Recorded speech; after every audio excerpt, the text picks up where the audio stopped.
Hello everyone, আসসালামু আলাইকুম। সবাই কেমন আছেন? আশা করছি সবসময় মতো খুবই ভালো আছেন। আমাদের এখানে আজকে বৃহস্পতিবার সকালবেলা প্রতিদিনের মতোই আজকে একটা নতুন ব্লগ নিয়ে আবার চলে আসলাম আপনাদের সামনে। আশা করছি সাথেই থাকবেন। সামনে যে দেখতে পাচ্ছেন ব্রেডগুলো দিয়ে আমি এখন ব্রেড ক্রাম্ব বানাবো, যার কারণে এগুলোকে এখন কুচি কুচি করে কাটতে হবে।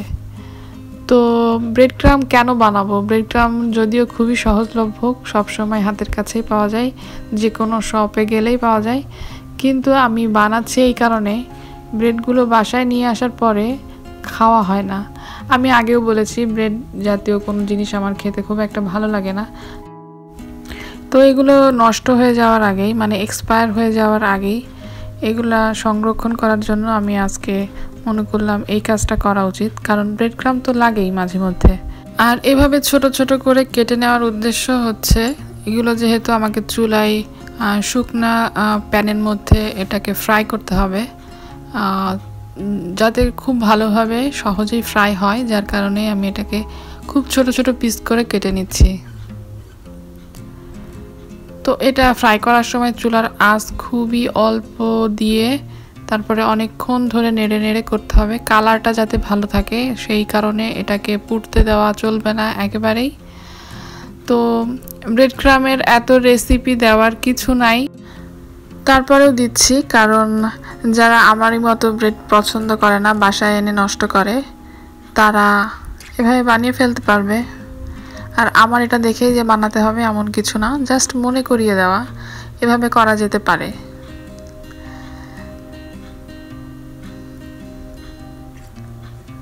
তো ব্রেড ক্রাম্বগুলো ফ্রাই করার সময় আস্তে আস্তে এগুলো ছোট হয়ে যায়, আর খুবই ভালোভাবে বললাম এর আগে ফ্রাই করতে হবে। তো এদিকে ফ্রাই করার পরে আমি এটা ঠান্ডা হওয়ার জন্য রেখে দিব। আর এই যে এখানে সারা, চুলে তেল দিয়ে দেওয়ার জন্য এখানে সারাকে নিয়ে আসছি, ওকে আজকে শ্যাম্পু করানো হবে। তো শ্যাম্পু করার আগে আমি মাঝে মধ্যে ট্রাই করি তেল লাগানোর। এটা একটা অলিভ অয়েল তেল, ইটালিয়ান অলিভ অয়েল। এই তেলটা আমি নিজেও ইউজ করি, সব সময় করা হয় না, মাঝে মধ্যে করি।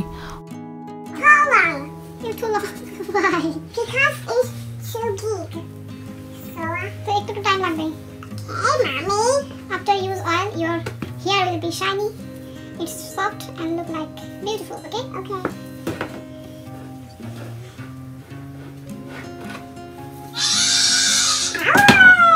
What is that? 11. What? 11. How? Okay, your rubber ko yamu. Where is your rubber? No rubber. Shampoo. Now after 30 minutes, okay? No. After 30 minutes or 1 hour.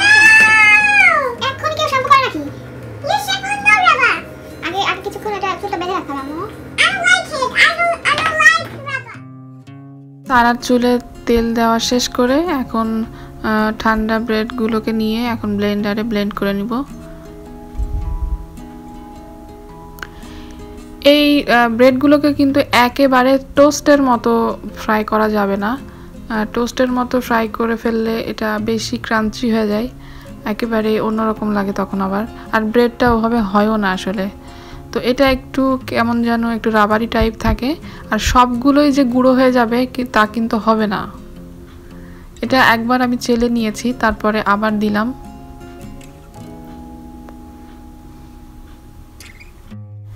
এইভাবে তৈরি করা ব্রেড ক্রাম্বটা যেরকম হয় এটা কিন্তু একেবারেই মানে সব থেকে নিয়ে আসা ওই রকম ব্রেড ক্রাম্বগুলোর মতোই হয়।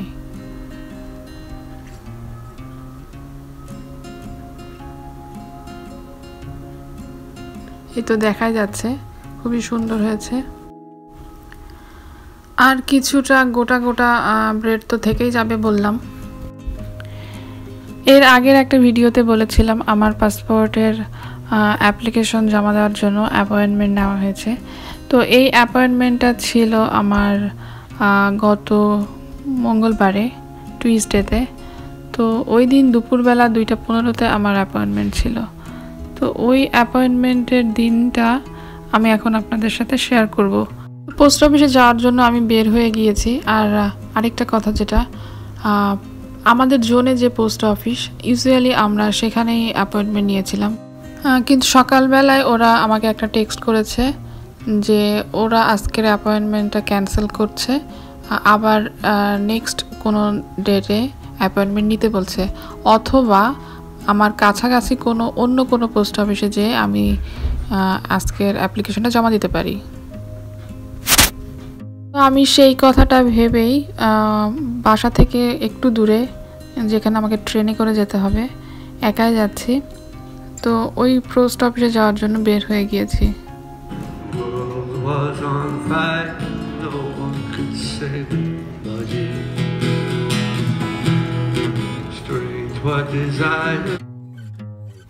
তো পোস্ট অফিসে আমি চলে আসছি। পোস্ট অফিসে আসার পরে যা হলো তাতে আমার মন মেজাজ এতটাই খারাপ হলো, মানে বলার মতো না।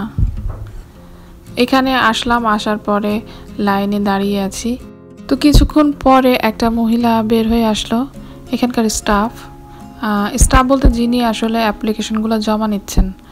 তো উনি এসে জিজ্ঞাসা করলো কার কার অ্যাপয়েন্টমেন্ট আছে। তো আমি দেখালাম আমার আছে। তো আমাকে জিজ্ঞাসা করলো কয়টার সময়, আমি বললাম 2:15। তো মহিলা তখন বললো 2:15-এ কোনো অ্যাপ্লিকেশন জমা নেওয়া হবে না, এটা 2টার সময় ক্লোজ হয়ে যায়।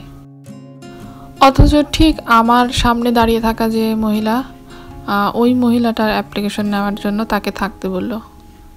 খুব খারাপ লাগছিল আসলে। কোনো কাজে এসে কাজটা যদি না হয় মনটা খুবই অস্থির হয় আর খারাপ লাগে, মনে হয় যেন দিনটাই মাটি হয়ে গেল। তো এখন আমি বাসায় যাব। বাসায় যাওয়ার জন্য ট্রেন নিতে হবে। তো ট্রেনের জন্য ওয়েট করছিলাম।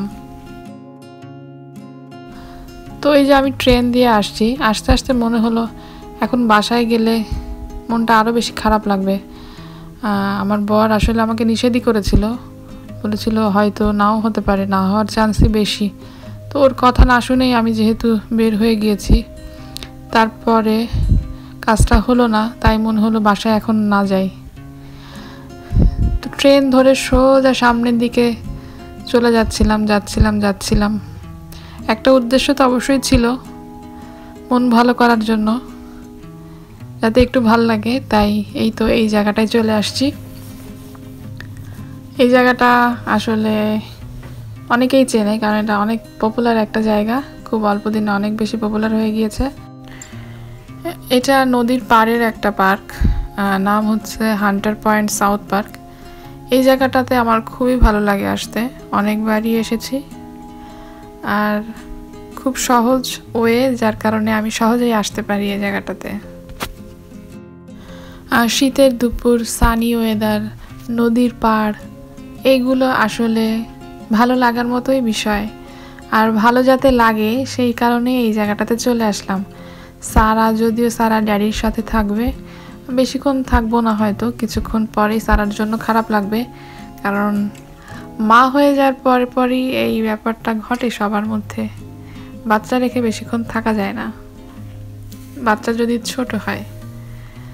তারপরেও আজকে বললাম খারাপ লাগছিল জন্যে চলে আসছি।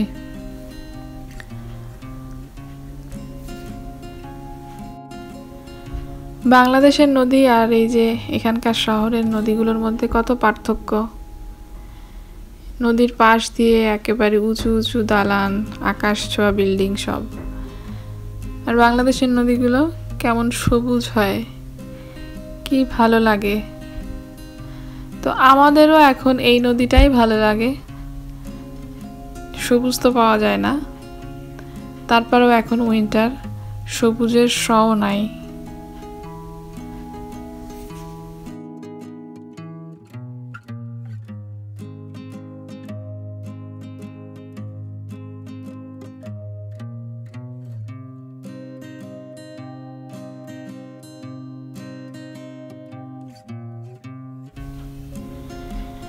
নদীটা পার হলেই নদীর ওই পার আবার ম্যানহাটন, যার কারণে এরকম উঁচু উঁচু বিল্ডিং। আর ম্যানহাটন মানেই কংক্রিটের জঙ্গল।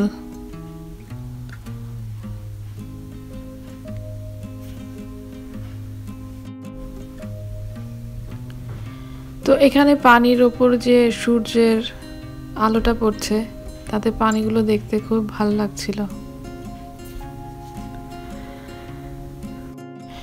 একে তো দুপুরবেলা, তারপরে আবার উইন্টার টাইমে লোকজন স্বভাবতই ঘর থেকে কম বের হয়। তারপরে আবার নদীর পাড়ে খুব বেশি প্রয়োজন না হলে আসলে বের হয় না।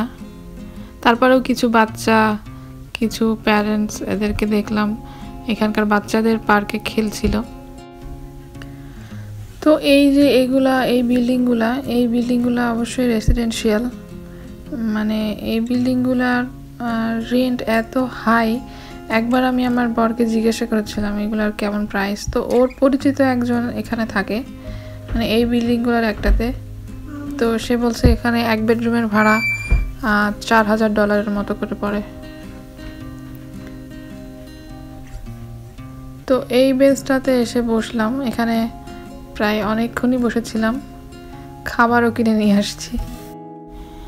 খালি পেটে আসলে মন ভালো করা অনেক কঠিন, মানে যত ভালো জায়গাতেই এসেই বসে থাকি না কেন, পেটে খাবার না থাকলে কোনো কিছুই ভালো লাগে না। ক্ষুধার রাজ্যে পৃথিবী গদ্যময়। আর পূর্ণিমার চাঁদ, ঝলসানো রুটি, তো না খেয়ে নদীও ভালো লাগছিল না, রৌদ্রও ভালো লাগছিল না, তাই আগে একটু খেয়ে নিলাম।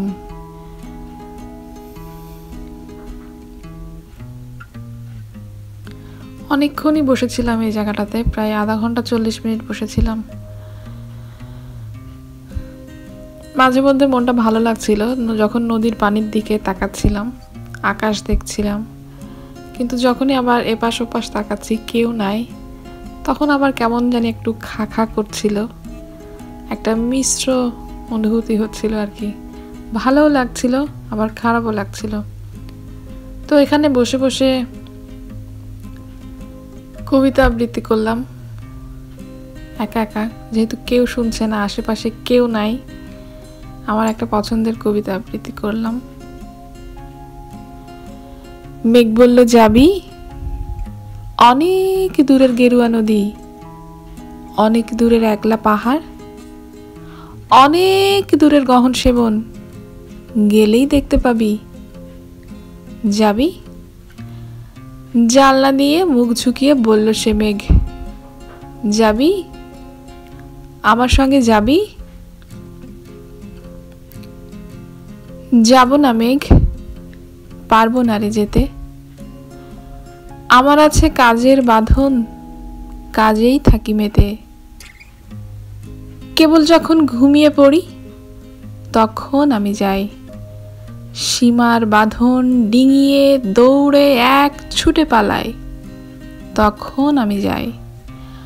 স্বপ্নে আমার গেরুয়া নদী, স্বপ্নে আমার সুনীল আকাশ, স্বপ্নে আমার দূরের পাহাড়, সব কিছুকে পাই।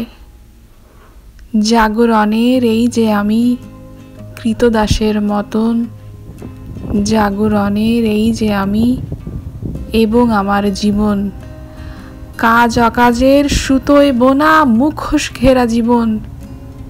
তবু রে মেঘ যাব, একদিন ঠিক তোরই সঙ্গে শ্রাবণ হাওয়ায় নতুন রঙে, যাব রে মেঘ যাব, সেদিন আমি শিমুল পলাশ ভিজব বলে যাব।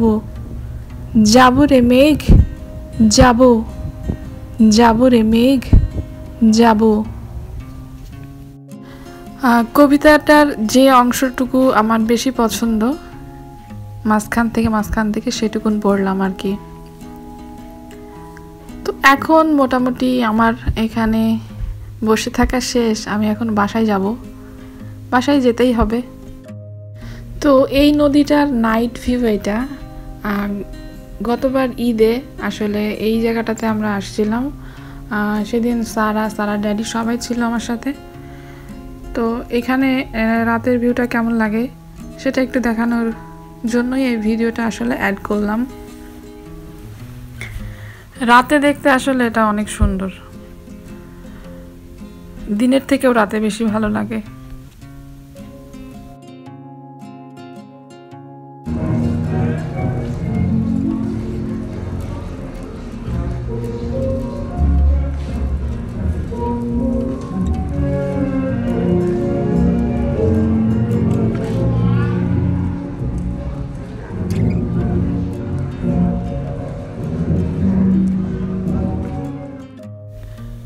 আর আস্তে আস্তে মন চাইলো এই যে এই জায়গাটার উপর দিয়ে, সরু জায়গাটার উপর দিয়ে হেঁটে যাব। হাঁটলামও। আর এখানে যে সবুজ ঘাসের মতো দেখা যাচ্ছে, এটা অবশ্যই অরিজিনাল না, আর্টিফিশিয়াল, যার কারণেই সবুজ। আর এই যে এই পাশে হলুদ, এটা উইন্টারের কারণে। আর সামার এগুলো সবই সবুজ থাকে। আর এখন আমি আমার শহরে চলে আসলাম। আমার ভিডিওতে আমি এত হাঁটাহাঁটির ছবি দেখাই, এত রাস্তাঘাটের ছবি দেখাই, আমার বাংলাদেশের লোক আমার ঘর বাড়ি সবই চিনে ফেলবে। আর অল্প কয়েকদিনের মধ্যেই রাস্তাঘাট সব মুখস্থ করে ফেলবে, যাতে কোনো দিন আসলে আমার বাসা খুব সহজেই চিনে যেতে পারে। তো আমার ভিডিওটা আজকে এখানেই শেষ। মনটা মোটামুটি ভালোই হয়ে গিয়েছে ওখান থেকে আসার পরে। তো ভিডিওটা ভালো লাগলে প্লিজ চ্যানেলটা সাবস্ক্রাইব করবেন, প্লিজ। Thank you.